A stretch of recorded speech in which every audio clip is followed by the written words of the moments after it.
Hello everyone. In the previous three modules, we have discussed about the block diagram of jpeg compression and DCT discrete cosine transform and quantization and how to arrange those quantized values in the zigzag pattern. So here I forgot to explain these truncation pattern here. So here, if suppose how we are going to perform this quantization, in the sense, if you want to truncate these particular, suppose let us consider this 45, which requires a 6 bits in order to store this particular 45. If you are truncating these particular 45 to 4 bits, so here I am considering the MSB bits of 4 bits and I am removing this particular LSB 2 bits, so which results in 11. So if you want to revert back to that particular 45, just we need to multiply this 11 into whatever the how many number of bits we are going to remove, that one we need to multiply with the powers of 2, that is 11 into 2 square, that is 11 into 4, that is gives us here 44. So here we'll get only 45, we need to get back less than 45, but we instead of 45 we're getting the 44. But if you are if you want more, if you want to represent that 45 with the very less number of bits, so here once again I'm removing the 3 bits, the last 3 MSB bits here, LSB bits here. So the remaining bits are here 101, which represents it is in decimal 5. So when you multiply this 3 to the power of 3, 8 into 5, which will give us in here 40.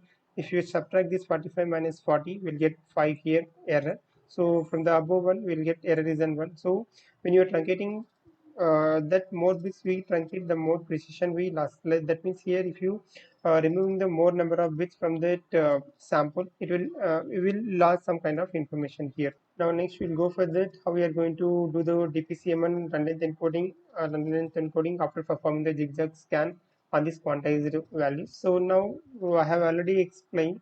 So each and every 8+8 block after performing the quantized or DPCM, the first element will call it as in here DCT, and the remaining all the values will call it as an AC component. So while performing the DPCM on DC components, we need to perform on the we need to carry forward to the first DC component of the previous block with the present DC block. So suppose here we are calculating the difference between the we are encoding the difference between the current and previous blocks. So here this is an previous block. If suppose this is a previous block, this is a present block. So the present block for this 45 there is no previous block, so we are going to take 45. We are assuming that previous block DC value is in 0. So simply we are subtracting this 45 minus 0, we'll get 45 as it is. Now next, this is a next block. For this block, this 45th, this particular block will access a previous block for this next block. So now we are going to subtract this 54 minus 45, we'll get 9. So similarly, we follow this 48 minus 54, we will get it then minus 6. Similarly, it will take place here 36 minus 32, which will result in 4. So like this, we are going to perform the differential pulse code modulation on the DC components. So like we need to remember here, we are going to subtract the present DC component from the previous DC component value. So here this is in present. Let us suppose consider these two blocks here. This is in present, this is in previous. So we are subtracting this 54 minus 45, which results in 9. We are keeping that in the same 1 cross 64 block. Okay, this is in this manner we need to apply the differential pulse code modulation in order to get the smaller values. In order to encode the DC values, we need to perform the DPCM on the DC components of all the 8+8 blocks present in that image after performing the zigzag pattern. Okay. Now we'll see how to apply the run length encoding on the AC components.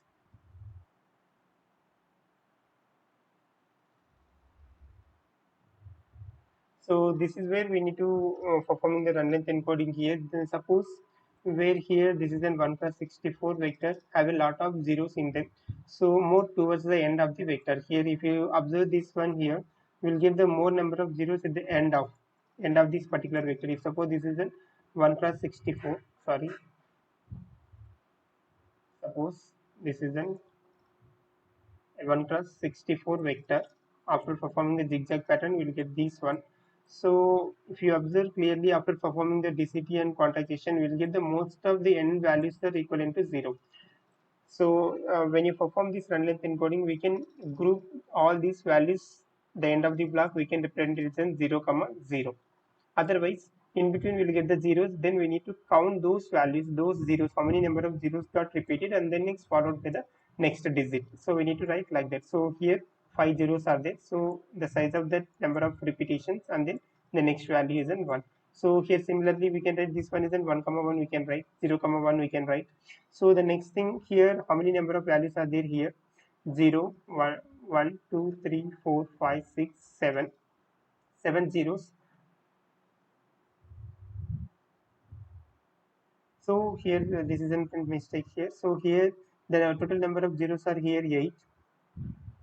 0, 1, 2, 3, 4, 5, 6, 7, 8. So we can write it something like 8 comma. The next value is in 2. Something like that we can write. So here, higher up entries of the vector capture high frequency DCT components, which tends to capture the less of the content. So, which I already discussed these things. So, higher frequency components having the lesser priority information. So, based on that, we can encode a series of zeros as a skip and value pair. This is called in here skip, and then this is the value. The next value we can pair. So, where skip is the number of zeros and value is the next non-zero component. That is where it is occurring here. This is wrong here. So here the number of zeros are 3, 6, and then 8. So it is up to here. So that is here 8 is a skip value, and then the next non-zero value is a 2. Like that we can write it as a 8 comma 2. So this is where we can write in the form of a pair like skip comma value. Okay, we need to count the number of zeros or the number of non-zero after the non-zero value. We need to write in the form of a skip one value. This is where we are applying the run length encoding on the particular AC components.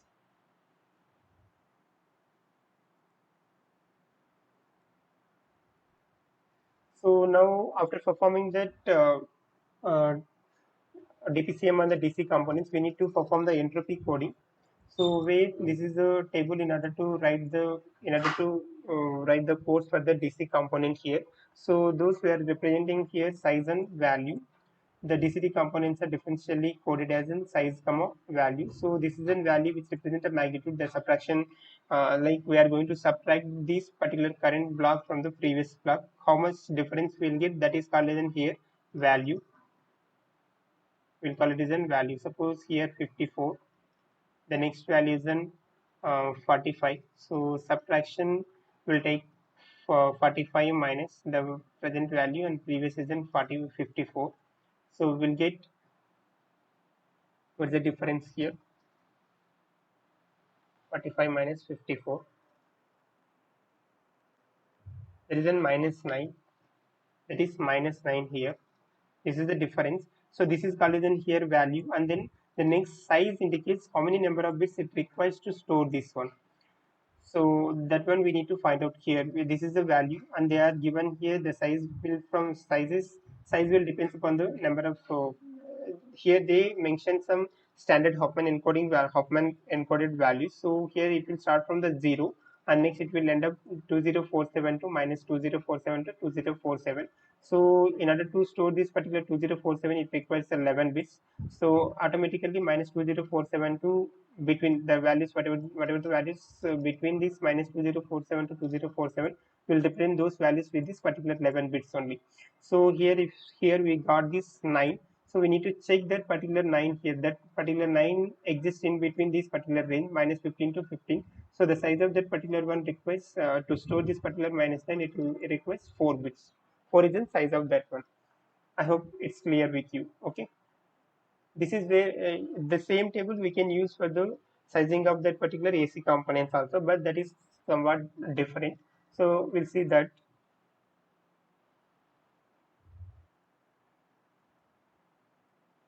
So this is the entropy coding of DC components continuation. So the code length we need to represent here. This is in size, and then the code length. How much code length we need to give? Suppose, for example, if we consider the DC component is 40, and the previous DC component is in 48.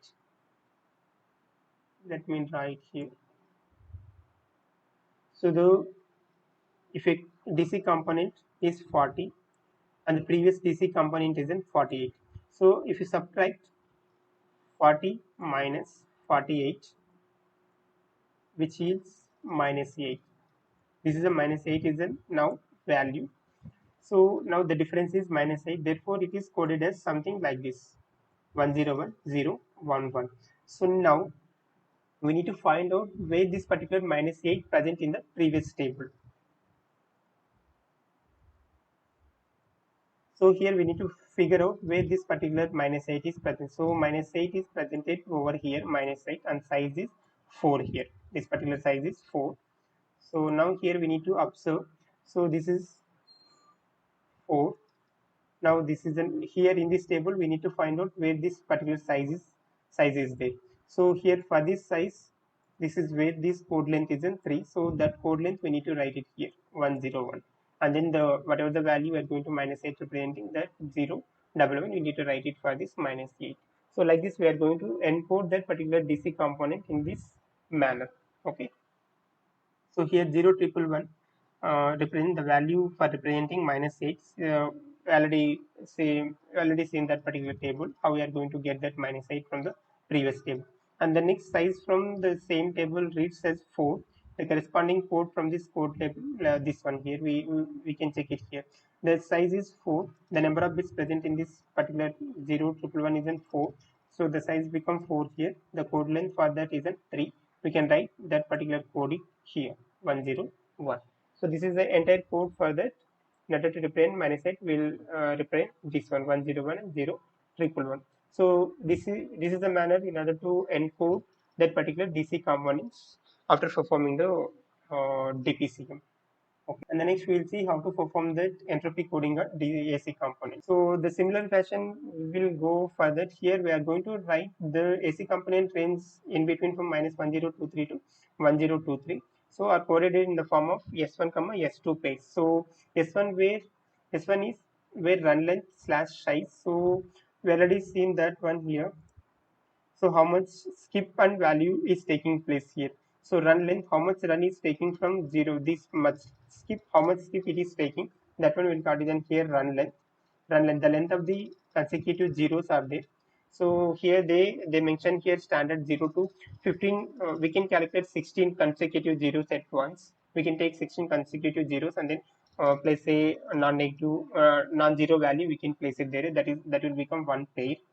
So S1 run length slash size, and next size is the number of bits needed to code that next non-zero AC component value, that is in 0 to A. We can represent those values from 0 to A here. This is in size. We can represent 0. It will start that size varies from 0 to A.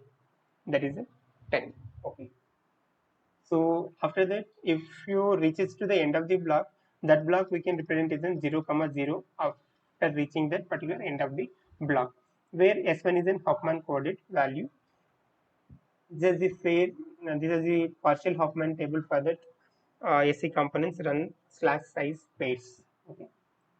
So if suppose if we get 0 slash 0, that means there is no only 1 0 is there. So that one we can represent it with the 4, that is in 0, 0 pair. That one we can code it as in 1 0 1 0. If suppose only 1 0 is there and then the next non-negative number is in 1, so we can write it is in 2. So that is coded as in 0, 0. Similarly, we'll get 15 by A. There is more such rows. We can write something like this. So similarly, we will get the different kinds of rows if this is a partial table. We'll get the entire table in the standard jpeg compression PDF. There we can find out that one.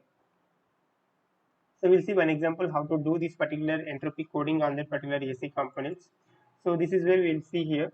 So entropy coding example. So this is in first DC component. This is an we can left over this one. We can encode this one with the help of encoding of entropy coding of DC components. By using that, we can do this one.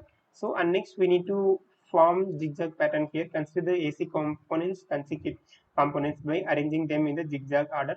So here starting from 12, and then next it will go like this. So first starting from here 40. Here I am eliminating the 40 and considering the AC components only. So and next it will 10, and the next 1, and next minus 7 and 0, next is 0, and next it will go 4 minus 4 and 0, and then come down, and next it will go like this up to here, and next here, next come down, next will pass through the diagonals of this one and then come down through the diagonals. We can this is in one trick. We can it may passes through the diagonals only,